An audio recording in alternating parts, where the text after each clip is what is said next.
¿Qué tal, compañeros, profesor?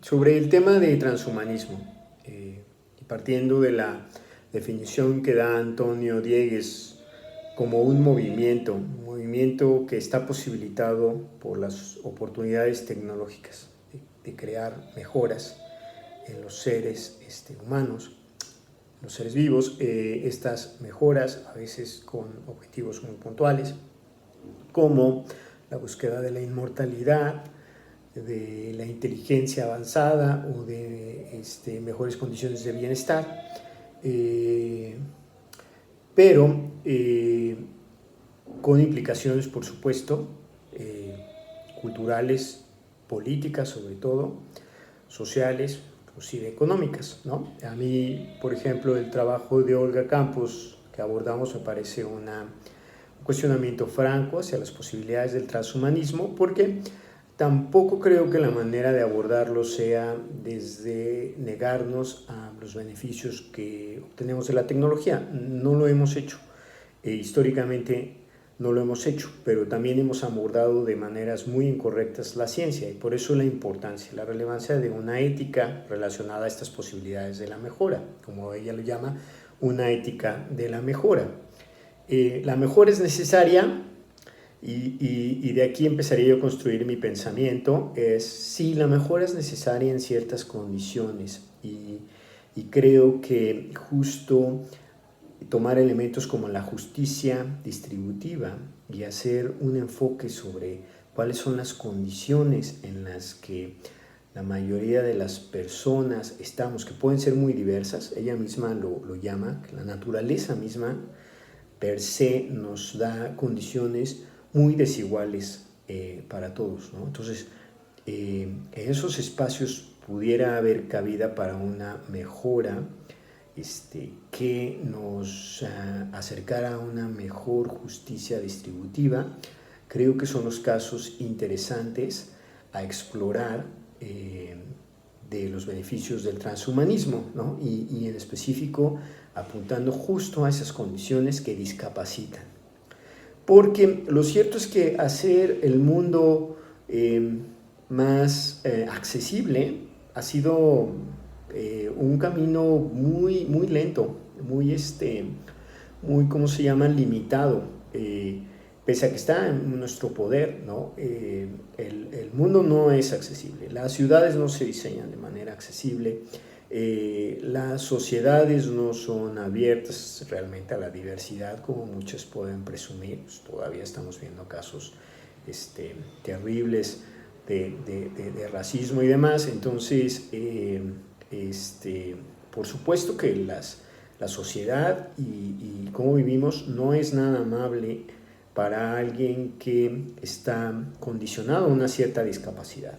Y por ende, en esos casos muy particulares, el transhumanismo hace mucho sentido, ¿no? Esas posibilidades de permitirle a la gente que no puede caminar a través de la cibernética, dispositivos para moverse libremente, es regresar a ciertas condiciones mínimas que todos requerimos, ¿no?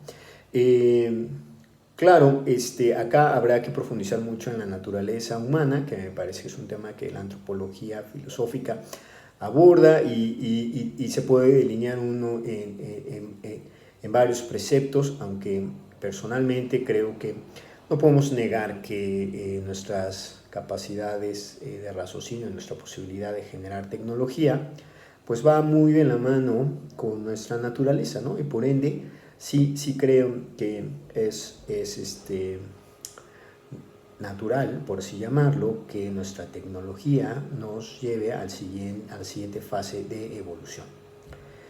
Ahora, ¿bajo qué condiciones estaríamos creando eso? Bueno, lo cierto es que también el transhumanismo hay que mirarlo con mucho cuidado cuando estamos seguros que mucha de la actual tecnología de mejora generalmente pues es reservada para las clases sociales que tienen los recursos para pagarla, ¿no?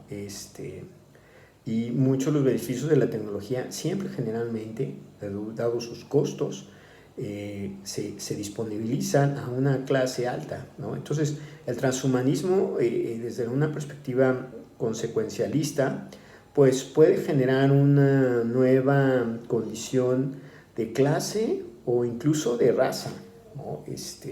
Y eso es muy peligroso, porque al final es justo en donde es aplicar esas posibilidades de mejora justo en quienes menos lo necesitan, ¿no? Y crear una superioridad justo en quienes ya gozan de privilegios. Entonces hay que abordar el transhumanismo desde una perspectiva de privilegios, pero lo cierto es que desde su modelo económico, quién sabe si se pueda realmente disponibilizar esta tecnología a la gente que la necesita, pero que no tiene los recursos para abordarla, ¿no?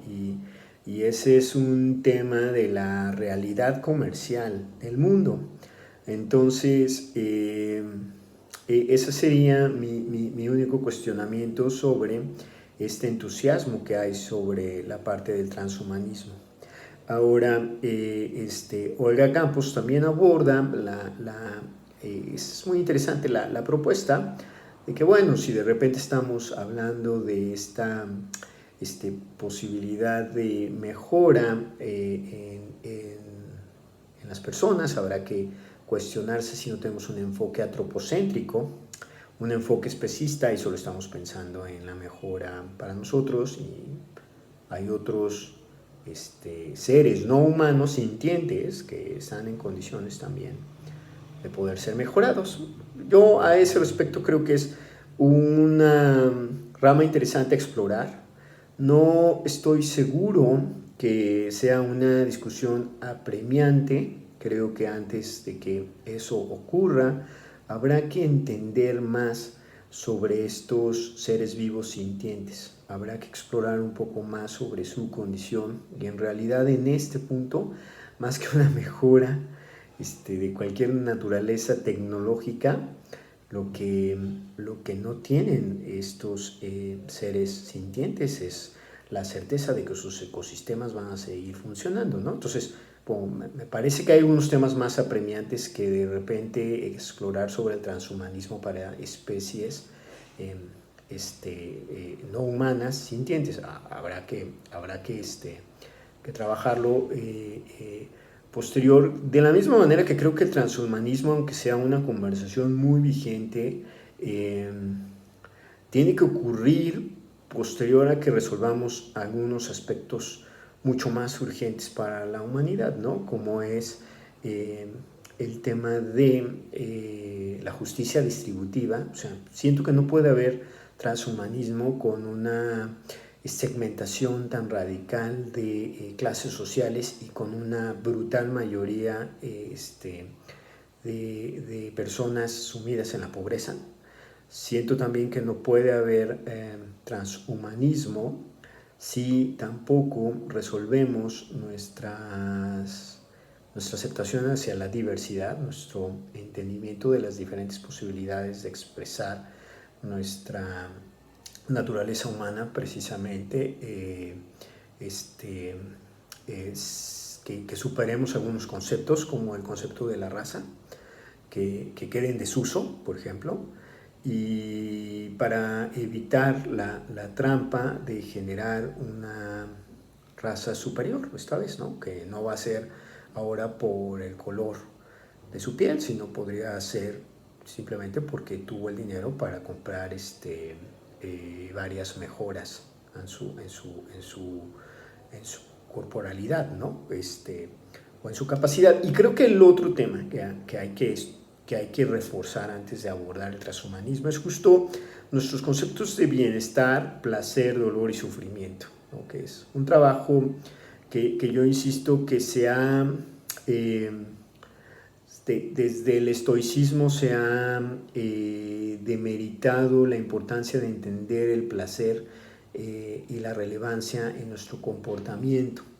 Y yo veo que muchos defensores del transhumanismo lo abordan desde una perspectiva, abordan el placer, el bienestar desde una perspectiva de un hedonismo simple, un hedonismo de blanco y negro, ¿no? De preferir el placer y evitar el dolor, ¿no? Y hay otros momentos incluso el mismo epicurismo sí los alcanzó. Hay momentos en la filosofía hedonística en donde se llegan a conclusiones relevantes sobre la relevancia de entender el dolor y el sufrimiento. Es decir, no todo el dolor, no todo el sufrimiento es negativo en nuestra formación. Una corriente que busque solo el bienestar y que evite entender los beneficios del dolor, que no logre hacer una diferencia entre ciertos dolores, ciertos sufrimientos y un concepto de displacer, que a lo mejor ese sí pudiera ser lo que deberíamos evitar, pero sin querer caer en una corriente muy estoica o inclusive en una corriente que sobrevalore el sufrimiento, porque también tenemos una ética que se fundó sobre los sufrimientos de personajes religiosos, pero ya los filósofos han abordado los retos de solo buscar una vida basada en placer, ¿no? Y en el placer en el placer inmediato. Y también la psicología ha generado un estudio importante sobre esta tendencia que tenemos al placer inmediato y sus importantes consecuencias sobre vivir alrededor de esa búsqueda de placeres inmediatos. Si el transhumanismo es una alternativa más para obtener placer, obtener habilidades y a través de elementos químicos, tecnológicos, y que eviten el proceso de esfuerzo, de crecimiento que hay detrás de eso, tendríamos una sociedad, no quisiera llamarla hedonista, porque justamente es mal uso del término, pero una sociedad cuyo valor máximo sea el placer, el bienestar. Pues ya la hemos visto, hemos visto históricamente algunos ejemplos y en definitiva tiene un impacto muy fuerte en contraste con las realidades sociales actuales, ¿no? Es decir, cualquiera preferiría el camino del transhumanismo para encontrar el placer que lidiar con la complejidad de la realidad social y económica, ¿no? Entonces, espero que el transhumanismo no genere una salida fácil, una puerta fácil para evitar la realidad, ¿no? Cuando en realidad debería de ayudarnos a transformar la realidad y no generar unos espacios virtuales para evitar la realidad, ¿no? Cosa que en el estudio de la drogadicción debe haber muchos elementos sobre esta necesidad constante que tenemos en las sociedades modernas de evitar encarar una realidad tan compleja que hemos creado por las decisiones incorrectas de cómo hemos construido nuestro modelo social. Esas serían mis opiniones respecto al transhumanismo. Hay mucho que discutir, pero me parece un tema muy interesante. Gracias, bonita noche.